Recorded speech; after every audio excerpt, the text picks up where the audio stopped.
হযরত উমর রাদিয়াল্লাহু তাআলা আনহুর শাসনে একজন যুবক, যারা যুবক আছো কান খাড়া করে শোনো, একজন যুবক হযরত উমর রাদিয়াল্লাহু তাআলা আনহুর জামানায় তিনি যখন খলিফা হলেন, উমর যখন শাসক হলেন, অর্ধজাহানের শাসক, উমরের রাগ কম না বেশি? উমর হলো গালিজ, প্রচণ্ড রাগ ওয়ালা মানুষ, দ্বিতীয় নাম্বার খলিফা। তিনি বলছেন মদ হারাম, আল্লাহ হারাম করছে, মানে মক্কা মদিনা সহ আমার অর্ধজাহানে কোনো মদ চলবে না, কোনো যুবক খেতে পারবেন। আল্লাহু আকবার পড়েন। উমর রাদিয়াল্লাহু তাআলা আনহুর ঘোষণায় যারা মদ খায় রাত্রি হলে তাদের মধ্যে একটা চুলকানি শুরু হয় কি হয় না? এবার মাথা চক্কর দেওয়া শুরু করেছে, যুবক মদ খোঁজা শুরু করেছে। একটি বাজারের মধ্যে গেলেন, আকিক নামক বাজারের মধ্যে যেয়ে সে মদ নিয়ে আসছেন। এক বোতল পা মাত্রই ঢকঢক করে খেয়ে নিয়েছে, পা মাত্রই যুবক খেয়ে ফেলেছে মদটা। মাতাল অবস্থায় আসতে আর আরেক বোতল বগলের তলে নিয়ে আস্তে আস্তে গান বলতে বলতে মনের সুখে আসছে, আর সামনে পড়েছে হযরত উমর। হযরত উমর বলছেন, এই বেটা থাম, কোথায় যাস? বলছে বোনের বাসায় যাই। উমরকে দেখা মাত্র ওই শয়তানও পালাইছে, আর পাগলামিও দূর হয়ে গেছে। উমরকে দেখা মাত্র শয়তান পালাই, আর পাগলামিও ভালো হয়ে গেছে। উমর বলছেন তোর বগলের মধ্যে ওটা কি? উমরের কথা শুনে যুবকের মুখ দিয়ে মনের অজান্তে বের হয়ে গেল, আমার এটা দুধের শিশা, আমার এখানে দুধের শিশা রয়েছে। উমর বলছেন তাহলে আমাকে দেখা। তার মানে উমরের সন্দেহ আছে না নাই? ওমর রাদিয়াল্লাহু তাআলা আনহু বুঝতে পেরেছেন যুবক হয়তো আমার কাছে কোনো কথা লুকিয়ে ফেলছে। ওমর বললেন যদি মদের বোতল হয় আমাকে দেখা, দুধেরটা হলেও আমাকে দেখা। যুবক এবার আল্লাহর কাছে দোয়া শুরু করলেন, কান্না শুরু করলেন, আর বললেন রব্বুল আলামিন, আমি জানি আমার এখানে মদের বোতল, আমি জানি এখানে মদের বোতল, আমার বোতলের মধ্যে দুধ নাই, আমার মুখ দিয়ে বের হয়ে গেল এটা দুধের বোতল, একতে এটা মদের বোতল। আবার আমি উমরের সামনে মিথ্যা বলেছি, কারণ আল্লাহ রব্বুল আলামিন মিথ্যাকে হারাম করেছেন। উমর যদি বুঝতে পারে মিথ্যাও বলেছি মদের বোতল, তাহলে গর্দান থাকবে না, যাবে, গর্দান আমার চলে যাবে। ও কাবার মালিক আল্লাহ, তোমার কাছে আমি শপথ করে বললাম আমি আর জীবনে কখনো মদ খাবো না। আজকে যদি আমাকে উমরের এই ভয়াবহ মুহূর্ত থেকে আমাদেরকে আজকে আমাকে তুমি বাঁচিয়ে দাও, ও আল্লাহ তোমার কাছে কসম করে বলছি, ওয়াদা দিয়ে দিলাম আমি আর জীবনে কখনো মদের স্পর্শ করেও দেখব না, মদ খাবো না। পড়েন আল্লাহু আকবার। এ কথা বলা মাত্রই উমর বলছেন বেটা এত দেরি করিস কেন, বের কর। মদের বোতল বের করে দেখছেন আর মদ না, এটা দুধে পরিণত হয়েছে। সুবহানাল্লাহ। ইমানের কারণে, তওবার কারণে, তাকওয়ার কারণে, ও মুসলমান, এই ইমানের কারণে যদি মদের বোতল দুধে পরিণত হয়ে যায় তাহলে এই ইমানের দাম কম না বেশি? যুবক এবার কান্না শুরু করলো। খলিফাতুল মুসলিমিন উমর বলছেন যুবক তোমার বোনের বাসায় চলে যাও, রাত্রি অনেক হয়েছে, বোন টেনশন করবে। এবার যুবক আর যায় না, উমরের কাছে ছোট বাচ্চার মতো কান্না শুরু করেছে। উমর বলছেন বেটা কান্দো কেন? উমরকে বলছেন ও উমর, ও খলিফাতুল মুসলিমিন, আপনার কাছে ভয়ঙ্কর দুইটা পাপের শিকার হয়েছে, আল্লাহ দুইটা থেকে আমাকে বাঁচিয়ে দিয়েছেন। উমর চমকে গেলেন কথা শুনে। উমর বলছে কি হয়েছে, ঘটনা খুলে বলো। যুবক বলছেন এটা আসলে দুধের বোতল নয়, মদের বোতল এটা। আরেকটি কথা আমি মিথ্যা বলেছি, এটা আসলে আমি আপনার কাছে গোপন করেছি। আমি বলেছি এটা দুধের বোতল, আসলে বোতলটা দুধের ছিল না, বোতল ছিল মদের। মুহূর্তের মধ্যে আল্লাহর কাছে দোয়া করলাম, ও রব্বুল আলামিন, আপনি যদি আমাকে এই বিভীষিকাময় স্থান থেকে আজকে বাঁচায় দেন, জীবনেও মদ খাবো না। ওমর রাদিয়াল্লাহু তাআলা আনহু আল্লাহর কাছে যুবকের জন্য দোয়া করলেন। পড়েন সুবহানাল্লাহ। তাহলে ইমানের কারণে আল্লাহ রব্বুল আলামিন মদের বোতলকেও দুধে পরিণত করে দেন। সুবহানাল্লাহ পড়বেন না? এই ইমানের কারণেও প্রকম্পিত উচ্ছ্বাসিত সাগরকেও আল্লাহ রাব্বুল আলামিন মুসা নবীর জন্য 12টা রাস্তা খুলে দেন। সুবহানাল্লাহ। এই ইমানের কারণে নবী করিম সাল্লাল্লাহু আলাইহি ওয়াসাল্লামের সাহাবীদেরকে নদীর উপর দিয়ে আল্লাহ রাব্বুল আলামিন ঘোড়া যাওয়ার রাস্তা করে দেন। আল্লাহু আকবার। এই ইমানের কারণে পাথর থেকে ঝর্ণা বইয়ে দেন শুধু বনি ইসরায়েলের জন্য। সুবহানাল্লাহ, সুবহানাল্লাহ। এই ইমানের কারণে, ইমানটাকে আমাদের মজবুত করা দরকার। দেখেন উমর রাদিয়াল্লাহু তাআলা আনহু শাসক যেমন ছিলেন গরম এবং শক্তিশালী কওয়াত বিশিষ্ট ইমানদার, তার মুসল্লিরাও ছিল সে কওয়াত বিশিষ্ট ইমানদার। উমর রাদিয়াল্লাহু তাআলা আনহু রাস্তা দিয়ে বের হয়েছেন, খুব গহীন রাত। একজন মা উটের দুধ দহন করে তার মেয়েকে বলছেন, মা এখন রাত্রি অনেক হয়েছে, উমর নাই, দুধের মধ্যে পানি মিক্স করো, কেউ দেখতে পাবে না, আর কালকে আমরা বেশি দামে দুধটা বিক্রি করতে পারবো, আমাদের টাকা বেশি হবে। তার মেয়ে বলছেন, মা উমর নাই তো উমরের রব তো আছেন, উমরের রব তো আমাদেরকে দেখছেন। উমর রাদিয়াল্লাহু তাআলা আনহু পাশ থেকে কথাগুলো শুনছেন। কেমন ইমান! একজন যুবতী মেয়ে, তিনি বলছেন, উমর নাই তো কি হয়েছে মা, উমরের রব তো আমাদেরকে দেখছেন। এই কথা উমরের কানে চলে গিয়েছেন। উমর রাদিয়াল্লাহু তাআলা আনহু ওই মেয়ের সাথে তার ছেলের বিয়ে দিয়েছেন। সুবহানাল্লাহ। ইমানদার, তাদের কুওয়াত বিশিষ্ট ইমান ছিল। এবং তাদের ইমান সাহাবীদের কেমন ছিল? আল্লাহ রাব্বুল আলামিন যখন আয়াত নাজিল করলেন, তোমরা করদান হাসানা, আল্লাহকে ঋণ দাও, আল্লাহকে ধার দাও। আল্লাহ রাব্বুল আলামিন বলেন, মান যাল্লাযী ইকরিদুল্লাহ করদান হাসানা। আল্লাহ রাব্বুল আলামিন বললেন, ও ঈমানদারেরা, তোমরা আল্লাহকে ঋণ দিয়ে দাও, কর্জে হাসানা দিয়ে দাও, তাহলে আল্লাহ রাব্বুল আলামিন এই কর্জে হাসানাটাকে অনেক গুণ তোমাদেরকে বৃদ্ধি করে ফেরত দিয়ে দিবেন। ইহুদিরা এখানে পেয়ে গেল, এখানে ইহুদিরা সুযোগ পেয়ে গেল। ইহুদিরা বলছেন, ও মুহাম্মদ, তোমার আল্লাহ কি এতই গরিব নাকি, তোমার এত আল্লাহ এতই ফকির হয়ে গেল যে মানুষের থেকে কর্জে হাসানা চাচ্ছে, টাকা ধার চাচ্ছে? বিশ্বনবী মুহাম্মদুর রাসূলুল্লাহ সাল্লাল্লাহু আলাইহি ওয়াসাল্লাম কোনো কথাই বললেন না, তিনি চুপ করে থেকে গেলেন। হঠাৎ করে আবু বকর রাদিয়াল্লাহু তাআলা আনহু রাস্তা দিয়ে হাঁটার সময় একজন ইহুদি পণ্ডিত, যা ইহুদিদের কিতাবের ইমাম, তার কাছে তাওরাতের জ্ঞান আছে, ইনজিলের জ্ঞান আছে, আবু বকরকে ডেকে বলছেন, ও আবু বকর, তোমাকে একটি কথা বলবো, তুমি শোনো। তোমাদের আল্লাহ নাকি এতটাই গরিব, তোমাদের আল্লাহ নাকি এতটাই ফকির, তোমাদের আল্লাহ নাকি এতটাই ভিক্ষুক হয়ে গিয়েছে, তারা নাকি মানুষের কাছে কর্জে হাসানা যাচ্ছে। পড়েন নাউজুবিল্লাহ। আল্লাহ কি এই আয়াত এই জন্য নাজিল করেছেন? আল্লাহ বলছেন, আমাকে তোমরা ধার দাও, মানে আমার কাছে তোমরা আমানত দাও, দান করো, এটার বিনিময় আমি আল্লাহ রাব্বুল আলামিন কিয়ামতের দিন তোমাদেরকে জান্নাত দিয়ে দেব। পড়েন সুবহানাল্লাহ। ইহুদিরা তো ব্যাখ্যা বুঝে নাই। ইহুদিরা বলছেন, হাই হাই, কর্জে হাসানা চাচ্ছে আল্লাহ, তার মানে আল্লাহ মনে হয় গরিব হয়ে গেছে, আল্লাহর কাছে মনে হয় টাকা কমে গেছে। এই কথা যখন আবু বকর শুনেছে, কোনো কথা নাই, ইহুদির গালের উপরে ঠাস করে একটা থাপ্পড় লাগিয়ে দিয়েছে। কোনো কথা নাই। যখন ইমানদারের সামনে আল্লাহ এবং রসুলকে কটূক্তি করে, তখন ইমানদার কি থামতে পারে? ভাই বলেন, থামতে পারে? ইমানদার তো থামতে পারে না। আবু বকর হলো খুব নরম মানুষ। থাপ্পড়কে ইহুদি এবার বিশ্বনবীর দরবারে চলে গেলেন। আমার নবীকে যে বলছেন, ও নবী, আপনার আবু বকর আমাকে থাপ্পড় মেরেছে। আবু বকর রাদিয়াল্লাহু তাআলা আনহু থাপ্পড় মেরেছে, এটা নবী বিশ্বাস করলেন না। আল্লাহর হাবিব সাল্লাল্লাহু আলাইহি ওয়াসাল্লাম বললেন, আমার আবু বকর হলো নরম মানুষ, তিনি থাপ্পড় তো মারতে পারেন না। কিছুক্ষণ পর আবু বকরকে ডাকা হলো, আবু বকর চলে আসলেন। আবু বকর রাদিয়াল্লাহু তাআলা আনহু এসে বলছেন, ইয়া রাসূলুল্লাহ, ইয়া হাবিবাল্লাহ, ইহুদি আপনাকে বলেছেন থাপ্পড় মেরেছি, কি জন্য মেরেছি এটা তাকে জিজ্ঞাসা করেন। ইহুদি আর কথা বলে না, ইহুদি শুধু মাথা নিচু করে আছেন, কারণ বললে আবার বিশ্বনবী যদি একটা থাপ্পড় মেরে দেয়। পাশে আছে উমর, পাশে আছে আবু বকর, সবাই মিলে যদি তাকে ধরে মারা শুরু করে আর কোনো উপায় থাকবে না। তবে বিশ্বনবী বললেন, উমর তুমি দূরে সরে যাও, আবু বকর তুমি বলো কি হয়েছে। আবু বকর রাদিয়াল্লাহু তাআলা আনহু বলছেন, ইয়া রাসূলুল্লাহ, ইয়া হাবিবাল্লাহ, আমার রব বলেছেন তোমরা কর্জে হাসানা আমাকে দান করো, আমাকে তোমরা ধার দাও, আল্লাহ আমি বাড়িয়ে দেব।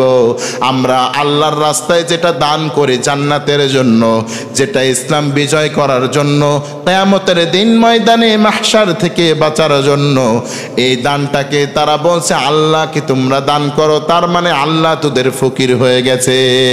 আমি আবু বকর এটা শুনে আর সহ্য করতে পারি নাই, ইয়া রাসূলুল্লাহ ইয়া হাবিবাল্লাহ, সঙ্গে সঙ্গে আমি থাপ্পড় দিয়ে দিয়েছি। নবী করিম সাল্লাল্লাহু আলাইহি ওয়াসাল্লামের চেহারাটাও লাল হয়ে গেল। সঙ্গে সঙ্গে ইহুদি কসম করে বলছেন, ওয়াল্লাহি বিল্লাহি তাল্লাহি, আমি আল্লাহর জাত, আল্লাহর সিফাত, আল্লাহর নামের শপথ করে বলছে আমি কথাটা বলি নাই, আমি এই কথা বলি না ইয়া রাসূলুল্লাহ। নবী করিম সাল্লাল্লাহু আলাইহি ওয়াসাল্লাম সঙ্গে সঙ্গে থেমে গেলেন, কারণ বিচার তো করতে হবে, ন্যায়ের বিচার। সাহাবী হলেও আল্লাহ রসুল সঠিক বিচার করতে হবে, কারণ বিশ্বনবী পৃথিবীতে এসেছেন ন্যায় প্রতিষ্ঠা করার জন্য, ঠিক কিনা? বিশ্বনবী বলছেন, আবু বকর তোমার পক্ষে সাক্ষী আছে? আবু বকর বলছেন, ইয়া রাসূলুল্লাহ আমার পক্ষে তো কোনো সাক্ষী নাই, আমার পক্ষের কোনো সাক্ষী নাই। নবী করিম সাল্লাল্লাহু আলাইহি ওয়াসাল্লাম বলছেন, ইহুদি তোর পক্ষের সাক্ষী আছে? তোমার সাক্ষী হাজির করা। বলছে আমারও সাক্ষী নাই, তবে আমি আপনাকে কসম করে বলছি আবু বকর আমাকে মেরেছে। তো বিচারের রায় কি? নবী করিম সাল্লাল্লাহু আলাইহি ওয়াসাল্লাম আবু বকরকে বলেন, আবু বকর সে তো কসম করে ফেলছে, তুমিও তো কসম করছো, যেহেতু তুমি মেরে দিয়েছো, তাহলে আমার রায় হলো ইনসাফের বিচার, এই ইহুদি তোমাকে একটা থাপ্পড় মারবে। এই কথা বলার সঙ্গে সঙ্গে আল্লাহ রাব্বুল আলামিন এক মুহূর্ত দেরি করে নাই। ইমানের পাওয়ার দেখেন, আল্লাহ রাব্বুল আলামিন আর দেরি করলেন না। রব্বুল আলামিন বলেন, লাকাদ সামিআল্লাহু কাওলাল্লাযীনা ক্বালু ইন্নাল্লাহা ফাকীরু ওয়া নাহনু আগনিয়া। আল্লাহ রাব্বুল আলামিন বলেন, নবী ওই বিয়াদব মার্কা ইহুদিরা তারা বলল আল্লাহ তোমাদের থেকে ধার নিচ্ছে, তোমাদের আল্লাহ ফকির হয়ে গেছে, আমরাই হলাম তার থেকে ধনী। পড়েন নাউজুবিল্লাহ। বিশ্ব নবীর মুখটা হাসি উজ্জ্বল হয়ে গেল। জিব্রাইল আলাইহিস সালাম বলছেন, ও নবী, আবু বকরের পক্ষে আল্লাহ রাব্বুল আলামিন কোরআনের আয়াত নাজিল করলেন আর বললেন, নবী আপনি টেনশন করবেন না, আমি আল্লাহকে ইহুদি গালি দিয়েছে, স্বয়ং আমি আল্লাহই সাক্ষী দিলাম। পড়েন আল্লাহু আকবার।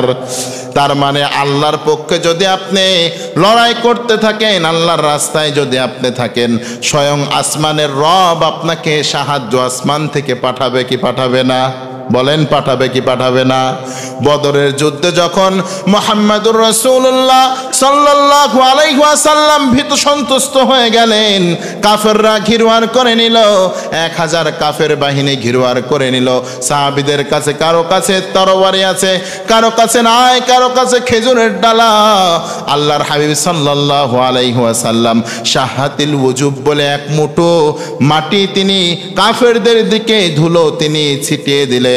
আল্লাহ রাব্বুল আলামিন বলছেন, ইদ রমাইতা ওমা রমাইতা।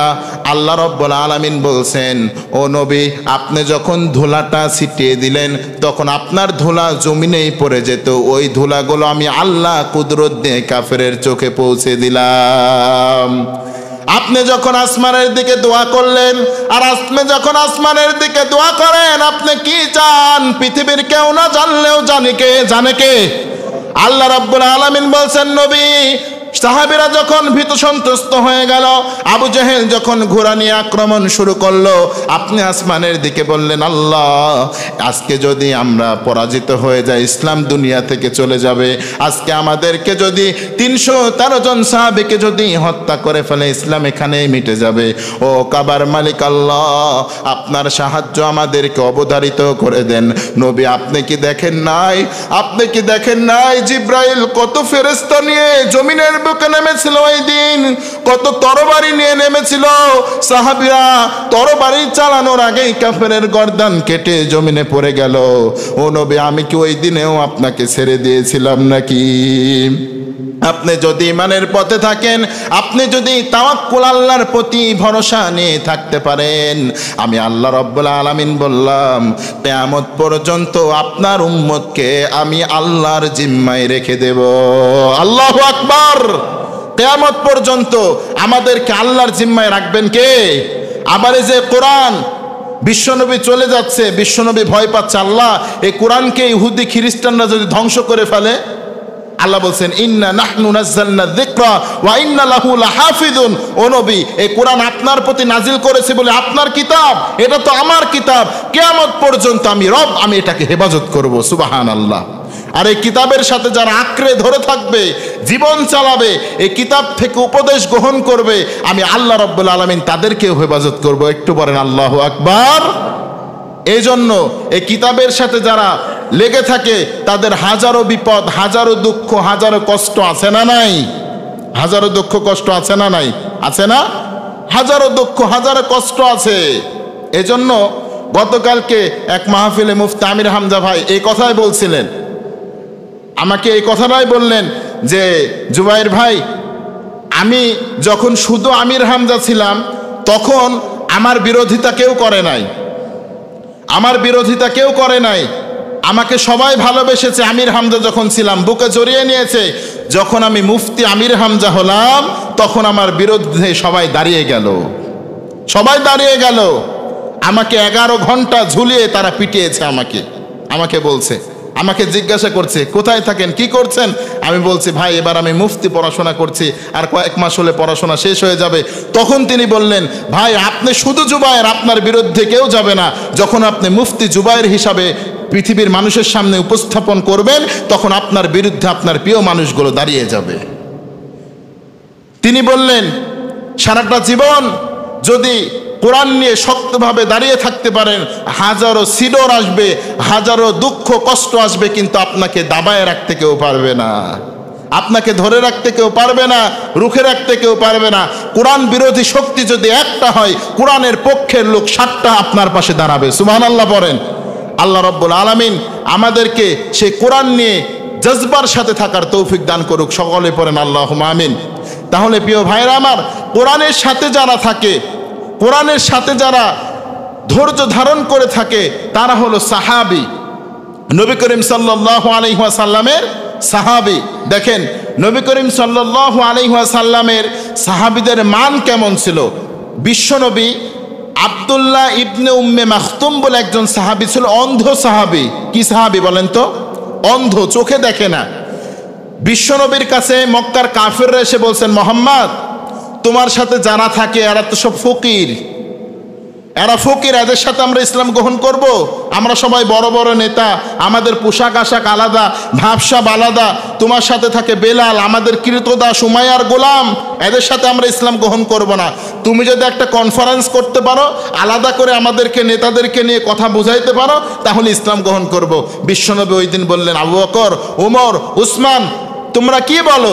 তখন তারা বললেন, ইয়া রাসূলুল্লাহ, ইয়া হাবিবাল্লাহ, যেহেতু বড় বড় মাপের লোক, টাকাওয়ালা মানুষ, তারা ইসলাম গ্রহণ করতে যাচ্ছে, তাহলে আমরা ওই দিন আসবো না, আমরা পরে আসবো, আপনি তাদেরকে ইসলাম সম্পর্কে বোঝাবেন। সেই দিন সাহাবীদের মধ্যে কেউ আসে নাই, ওখানে বড় বড় কাফেররা এসে বসে আছেন, বিশ্বনবী মেম্বারের উপরে ওয়াজ করছেন। খুব সুন্দর করে ঘটনাটা শুনেন, দেখেন আল্লাহ রাব্বুল আলামিন কিভাবে কোরআনের আয়াত নাজিল করেছেন। আমার নবী যদি একটু যদি ভুরু কুচকানি দিয়েছেন সাহাবীদের দিকে, এটাও আল্লাহ কোরআনের মধ্যে তুলে দিয়েছেন। পড়েন সুবহানাল্লাহ। বিশ্বনবী বসে থেকে কাফেরদের সামনে বক্তব্য দিচ্ছেন, মোটিভেশনাল কথা বলছেন। ওই সময় একজন অন্ধ সাহাবী ছিলেন, উম্মে মাখতুম, আব্দুল্লাহ ইবনে উম্মে মাখতুম। এই সাহাবীর শানে 16টি আয়াত নাজিল হয়েছে কোরআনের। কয়টা? সূরায় নাজিল হয়েছে আবাসা ওয়া তাওয়াল্লা। আল্লাহ একটা আয়াতিক কোরআনে সূরা নাজিল করেছেন। আম্মা জান আয়েশা রাদিয়াল্লাহু তাআলা আনহা বলেন, এই উম্মে মাখতুম যখন এসে মেম্বারের পাশে বসে গিয়েছে, সাহাবী যারা কাফের ছিল তারা তো সবাই রেগে গিয়েছে। আরে আসবি উমরের মতো একজন হয়, তাও না হয়, একবারে অন্ধ সাহাবী, গায়ে পরনে ভালো জামা নাই, কাপড় নাই, আমাদের সামনে বসে গেছে। বিশ্বনবী ওটা দেখে শুধু ভুরু কুচকানি দিয়েছেন। বিশ্বনবী এটা বোঝাতে চাইলেন, এই আব্দুল্লাহ উম্মে মাখতুম, তুমি এখন না আসলেই তো পারতেন, কিন্তু উম্মে মাখতুম আসলে জানে না ওই সময় আসা নিষিদ্ধ, কখনোই তিনি আসতেন না। আল্লাহ রাব্বুল আলামিন আর থামলেন না, সঙ্গে সঙ্গে বললেন, আবাসা ওয়া তাওয়াল্লা আন জাহুল আ'মা ওয়া মা ইউদরিকা লাআল্লাহু ইয়াযাক্কা আও ইয়াযাক্কারু ফাতানফাহু যিকরা। আল্লাহ রাব্বুল আলামিন বলছেন, নবী আপনি যে মানুষের দিকে ভুরু কুচকানি দিলেন, আপনি মুখ ফিরিয়ে নিলেন, নবী গো ওই ব্যক্তিটার দাম ওই কাফেরদের থেকে আমি আল্লাহর কাছে অনেক বেশি, ওই ব্যক্তির দাম আমার আল্লাহর কাছে অনেক বেশি। কারণ নবী আপনার সামনে যে কাফেররা আছে এরা ইসলাম গ্রহণ করতেও পারে নাও করতে পারে, কিন্তু উম্মে মাখতুম আপনার কাছে এসেছে, সে তো ইসলাম গ্রহণ করেছে, সে তো আল্লাহকে স্বীকার করেছে, সে তো আপনাকে স্বীকার করেছে, তার অন্তরের মধ্যে রবের ভালোবাসা, আপনার প্রতি ভালোবাসা নিয়ে আপনার কাছে এসেছে। সে তো আপনারে কোনোদিন দেখতে পায় না, শুধু আপনাকে শুনেছে, আপনার রবের কথা শুনেছে। এটা শুনে সে মসজিদে এসে বসে পড়েছে। নবী আপনি কেন কাফেরদেরকে সময় দিচ্ছেন? আব্দুল্লাহ ইবনে উম্মে মাখতুমের দাম আমি আল্লাহর কাছে এত বেশি, এত বেশি, এত বেশি, আমার আল্লাহর কাছে এত বেশি, একটা নয় দুইটা নয় 16টা আয়াত নাজিল হয়ে গেল। বিশ্বনবী কাফেরদেরকে থুয়ে উম্মে মাখতুমের কাছে যেয়ে বসে গেলেন, আর উম্মে মাখতুমকে কোলের মধ্যে নিয়ে আল্লাহর হাবিব বলছেন, উম্মে মাখতুম তোর দাম এত বেশি, তোর দাম আল্লাহর কাছে এত বেশি, তুই মনে করেছিস তুই অন্ধ মানুষ, কালো মানুষ, বয়সের ভারে তোর শরীর নুয়ে গেছে, আল্লাহর কাছে তোর দাম এত বিশাল হয়ে গেল। আল্লাহ আজকে একটা নয় দুইটা নয় 16টা আয়াত নাজিল করেছেন তোর জন্য।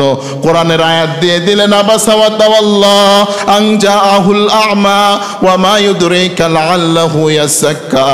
হাদিসের মধ্যে তাফসীরবিদরা বলছেন, আব্দুল্লাহ ইবনে আব্বাস রাদিয়াল্লাহু তাআলা আনহু বলছেন, রাইসুল মুফাসসিরিন বিশ্বনবীর কাছে চাচাতো ভাই আব্দুল্লাহ ইবনে আব্বাস বলেন, ওই দিন থেকে ওই সাহাবী আব্দুল্লাহ ইবনে উম্মে মাখতুম যখন মসজিদের মধ্যে ঢুকতেন, নবীর কাছে আব্দুল্লাহ ইবনে উম্মে মাখতুমকে যাওয়া লাগতো না, আমার নবী জায়গা ছেড়ে উম্মে মাখতুমের কাছে এসে বসে যেতেন। আল্লাহু আকবার। দাম হলো ইমানের দাম। কে কালো, কে অন্ধ, কে গরিব, এটা আল্লাহর কাছে বিষয় নয়।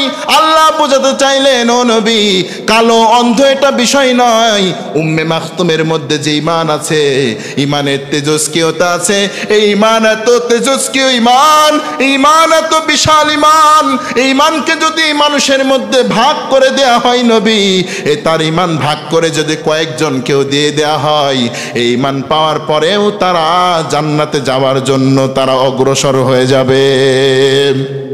এত বিশালতা ইমান আছে। আব্দুল্লাহ ইবনে মাখতুম তো সাধারণ মানুষ নয়। আপনি ভুরু কুচকানি দিলেন কেন? আপনি মন খারাপ করলেন কেন? আরে কাফেররা ইসলাম গ্রহণ করলে করতেও পারে নাও পারে, আর আপনার সামনে যে অন্ধ সাহাবী, কালো সাহাবী, বয়সের ভারে নুয়ে গেছে শরীর, সে তো ইসলাম কবুল করে এসেছে, রবের ভালোবাসা অন্তরে নিয়ে আপনার কাছে এসেছে, আপনি তার কাছে বসেন, তাকে উপদেশ দেন। আপনি তাদের জন্য তাকে মানা করছেন কেন? বিশ্বনবী যতদিন আব্দুল্লাহ ইবনে উম্মে মাখতুম এসেছেন ততদিন বিশ্বনবী শুধু তার কাছে বসে থেকেছেন। পড়েন সুবহানাল্লাহ। এই আব্দুল্লাহ ইবনে উম্মে মাখতুমকে বিশ্বনবী এতটা ভালোবাসতেন, তিনি বিশ্বনবীর কাছে যে বলছেন, ইয়া রাসূলুল্লাহ আমি যুদ্ধে যেতে চাই, আমি আল্লাহর কাছে শহীদ হতে চাই, আমাকে শহীদি মর্যাদা আমাকে পেতেই হবে। বিশ্বনবী বলছেন, আব্দুল্লাহ ইবনে মাখতুম তোমাকে শহীদে যেতে দিব না, তোমাকে আমার কাছ থেকে যেতে দিব না, কারণ আল্লাহ তোমাকে দেখে রাখার দায়িত্ব আমাকে দিয়েছেন। আল্লাহু আকবার। তোমাকে দেখে রাখার দায়িত্ব আমাকে দিয়েছেন। বিশ্বনবী দিলেন না তাকে যে তোমাকে যুদ্ধে যেতে হবে না। আমার সাহাবী আজমাইনদের মধ্যে আবু বকর রাদিয়াল্লাহু তাআলা আনহুকে বললেন, বিশ্বনবীর ইন্তেকালের পর আমাকে যুদ্ধে যেতে যান, তখন তিনি বললেন যে না তুমিও যুদ্ধে যেতে পারবা না। এরপরে যখন উমর রাদিয়াল্লাহু তাআলা আনহুর খেলাফত আসলেন, তখন উমরের কাছে যে কান্না শুরু করলেন ছোট বাচ্চার মতো। উম্মে মাখতুম বলছেন, আমি যদি শহীদ হতে না পারি তাহলে জীবন রেখে আমার লাভ কি? উমর রাদিয়াল্লাহু তাআলা আনহু তাকে টেকনিক করে প্রশ্ন করলেন, প্রশ্নের উত্তরও আব্দুল্লাহ ইবনে মাখতুম নিয়ে গিয়েছেন। উমর বলছেন, আরে আব্দুল্লাহ ইবনে মাখতুম তোর তো চোখ নেই, শরীর তো নুয়ে গেছে, শরীরের শক্তি কম হয়ে গেছে, কেমন করে যুদ্ধ করবা? যার চোখ নাই তাই আবার কেমন করে যুদ্ধ করে? তখন এই আব্দুল্লাহ ইবনে মাখতুম বলছেন, ওমর তোমার শক্তি থাকতে পারে, তোমার চোখ থাকতে পারে, তোমার কাছে দামমা থাকতে পারে, তোমার কাছে তরবারি থাকতে পারে, কিন্তু আমারও তো যুদ্ধের ময়দানে কাজ থাকে। আমার কাছে একটা পতাকা যুদ্ধের, যে লা ইলাহা ইল্লাল্লাহ মুহাম্মাদুর রাসূলুল্লাহ, এই পতাকা আমার কাছে ধরে দিবা, আমি যদি মরেও যাই কখনো এই পতাকা জমিনে আমি পড়তে দেব না। পড়েন আল্লাহু আকবার। তাই হয়ে গেল আব্দুল্লাহ ইবনে মাখতুমকে যুদ্ধে পাঠানো হলো। সাহাবীদেরকে বলা হলো আমার নবীর সাহাবী যার বিষয়ে 16টা আয়াত আল্লাহ নাজিল করেছেন, দামি সাহাবী, এর মতো দামি সাহাবী আবার কোথায় পাওয়া যায়? এই সাহাবীকে তোমরা দেখে রাখবা। আব্দুল্লাহ ইবনে মাখতুমকে তরবারি দেওয়া হয় নাই, তাকে তীরন্দাজদের মধ্যে তীর দেওয়া হয় নাই, তাকে কালেমার ঝান্ডা পতাকা দেয়া হয়েছে, পতাকা। এই পতাকা নিয়ে যখন উম্মে মাখতুম যখন যুদ্ধের ময়দানে দাঁড়িয়ে আছেন, কাফেররা বলছেন এই অন্ধ সাহাবীর হাতে পতাকা দিয়েছে, পতাকা একটা তীর মারলেই তো জমিনে পড়ে যাবে, তরবারির আঘাত করলেই তো পড়ে যাবে। উম্মে মাখতুমকে রাখো, আগে কাফেরদের ভালো ভালো লিডারদেরকে, আগে মুসলমানদের লিডারদেরকে শেষ করে দাও। উম্মে মাখতুমের দিকে তীর ছোড়া হলো, উম্মে মাখতুমের দিকে তীর লেগে গেল, উম্মে মাখতুম লড়ে না। উম্মে মাখতুমকে ফালা মারা হয়েছে, উম্মে মাখতুমকে এত আঘাত করা হলো, পাথর নিক্ষেপ করা হলো। হাদিসের মধ্যে এসেছেন উম্মে মাখতুমের মৃত্যু হয়ে গেল, কিন্তু উম্মে মাখতুম আল্লাহর কাছে বলছেন, আল্লাহ আমি উমরকে বলে এসেছি আমি মরে যাব, কিন্তু যুদ্ধে না জিতা পর্যন্ত আমি এই তরবারি ধরে থাকবো। আল্লাহ আজকে এই তরবারি আপনি আমার কাছ থেকে ছিনিয়ে নেবেন না, এই তরবারি আমার কাছ থেকে যুদ্ধের পতাকা আপনি নিচু সমুন্নত হতে দিবেন না। আল্লাহ এমন কারিশমা দেখিয়ে দিলেন, সাহাবী মরে গেলেন, সাহাবী কত আগেই মরে গেলেন, উম্মে মাকতুম মরে গেছে, কিন্তু উম্মে মাকতুম কালেমার পতাকা লা ইলাহা ইল্লাল্লাহ মুহাম্মাদুর রাসূলুল্লাহ লেখা বিশিষ্ট পতাকা ধরে আছেন। যুদ্ধ শেষ হয়ে গেল, মুসলমানরা বিজয় হয়ে গেলেন। মুসলমানরা মনে করছেন আব্দুল্লাহ ইবনে উম্মে মাকতুম মনে হয় জীবিত আছেন, যেমন করে কওয়াত নিয়ে পতাকা ধরে আছেন। সাহাবী ধরা মাত্রই আব্দুল্লাহ ইবনে উম্মে মাকতুম জমিনে পড়ে গেলেন। সাহাবী কান্না করছেন আর বলছেন, ও উম্মে মাকতুম তোর রক্ত সাধারণ রক্ত নাই রে ভাই, তোর রক্তর মধ্যে জান্নাতি সুঘ্রাণ পায়, এমন মৃত্যু কয়জন আর হতে পারে?